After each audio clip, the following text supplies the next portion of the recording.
the defense budget, Medicare, Social Security, and taxes. I don't think you're ever going to come to a bipartisan deal if you think you're going to continue to give tax breaks to people who make $1 million a year while you're cutting Social Security for little old ladies. I don't think that's going to happen. So I'm not unwilling to make. When I became governor, we had to make some very unpleasant cuts, and a whole lot of cuts that Democrats were very upset with me for making. I'm not afraid of making cuts, but I think the government has to provide a safety net. I think Newt will probably agree, but we might disagree where the safety net is.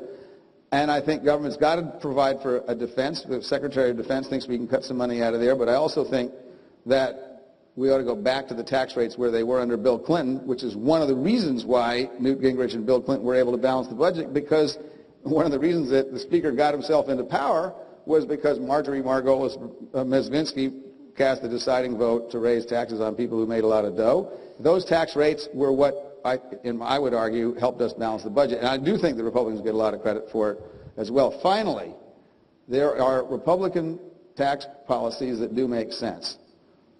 And one of the things I think we ought to do, and this will, Republicans will agree with the second half, not the first half, we do an enormous amount of short-term thinking and short-term investing in this country and not much in creating jobs. I do some work for the biotech industry. They're starving for capital. It's one of the last industries in the world where we have a huge advantage over everybody else, and we're going to lose it.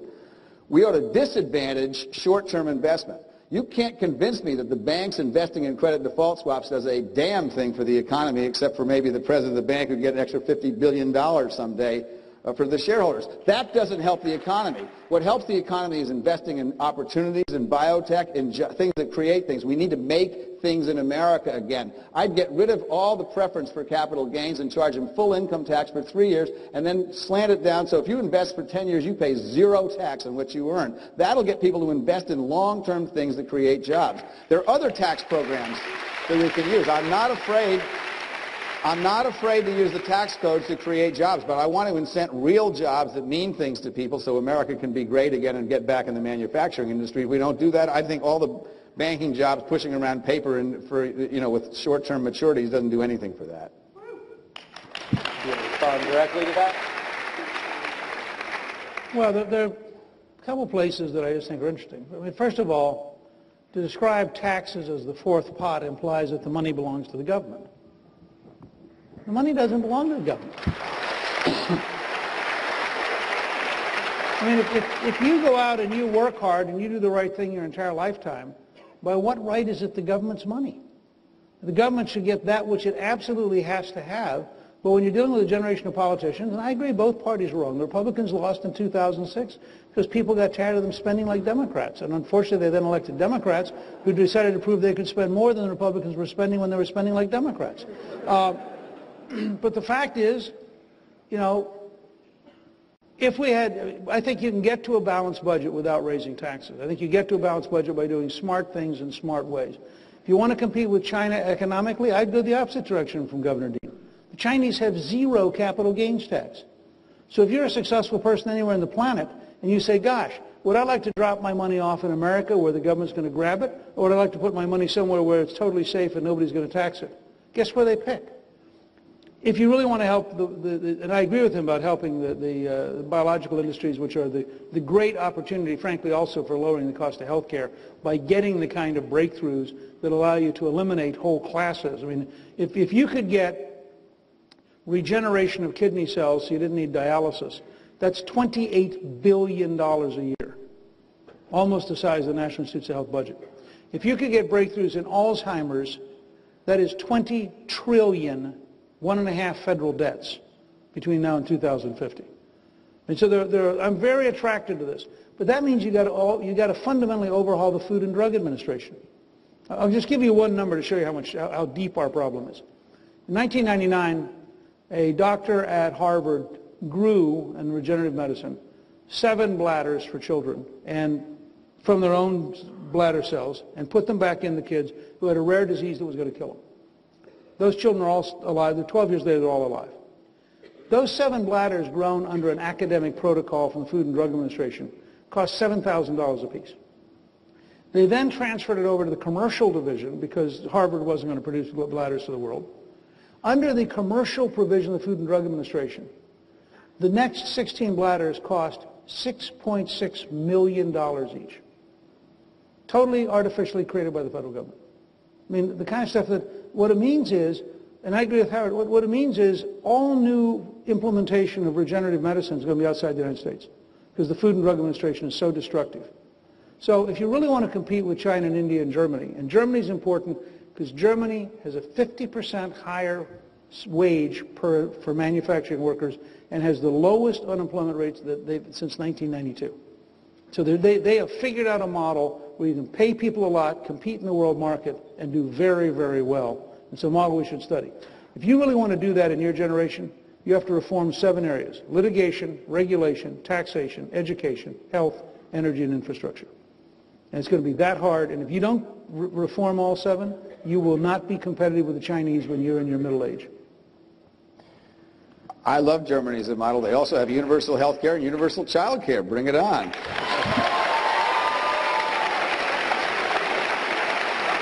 We move on now to national security and foreign policy. And the first question is for Governor Dean. While attention recently has been focused on the split between President Obama and progressive Democrats on certain aspects of health care and the economy, there is perhaps an even more fundamental divide between the President and many, even some moderate Democrats, on certain issues related to national security and the war on terror.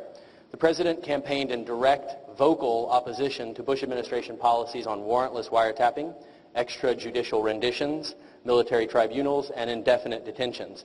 Yet 2 years into his presidency, very little has changed, and the substance of the Bush approach on these issues remains effectively in place.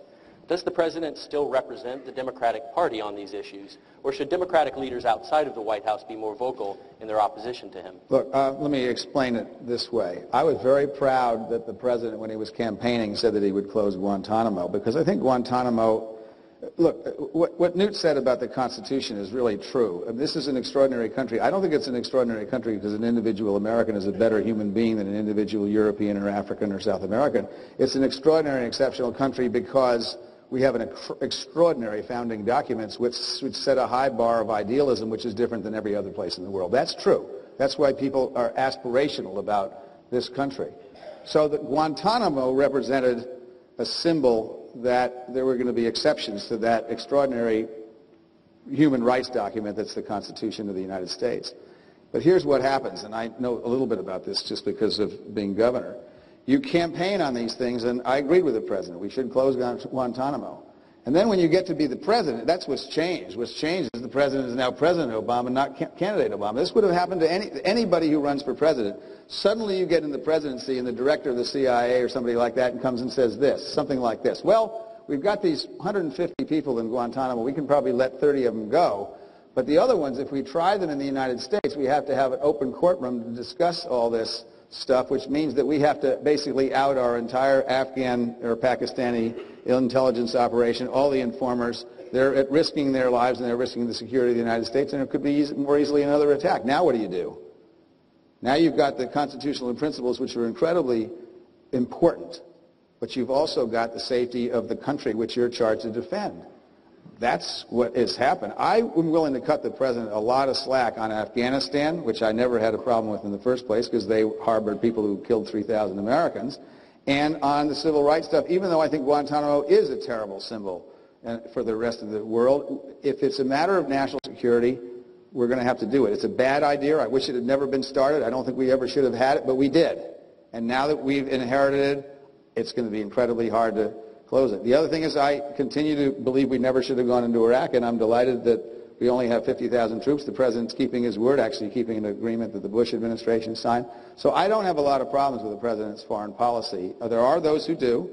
I respect them because I think standing up for constitutional principles, as this very conservative Supreme Court did, is very, very important. But when you're sitting in the chair, it's much harder to make those decisions balancing security and constitutional principle than it is when you're complaining from a principled point of view from the outside, and it's not you that's responsible for the loss of life that might happen. Remember, 10% of all the people who got out of Guantanamo are now back fighting with the terrorists.